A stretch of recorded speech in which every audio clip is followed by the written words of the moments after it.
In 2014, we received funding from the Raymond Kirby Foundation to establish a mechatronics engineering teaching laboratory, which now provides a lab space for 240 students, and Baxter is one of the key elements of that redevelopment.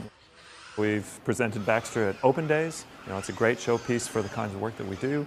We also use it for a variety of summer schools to bring students in, teach them about STEM activities. So we go all the way from 9-year-olds to early 20s in our PhD program. We also had a request to have him available as part of a TV show, and the students who were involved in that spelling bee were all very excited by that. I worked on the Friendly Baxter project, and we wanted to sort of give him a user element so he could interact with people in our lab and interact with guests we have in. So we decided to make him hug people, try to give him handshakes, sword fighting people as well.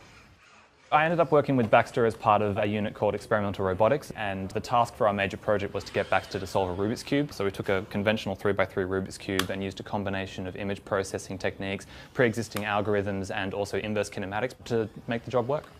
Through working with Baxter, I've learned about ROS, which is the robot operating system. It's a real big thing in industry, and being able to use that at a university level gives us that sort of step ahead, which is quite nice.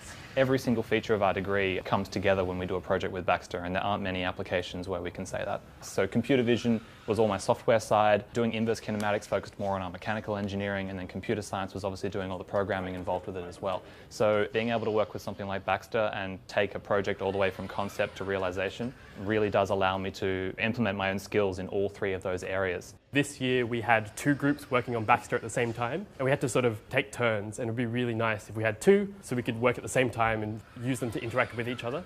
So you could build one project which did task A and another robot which sort of implemented a task B that worked together.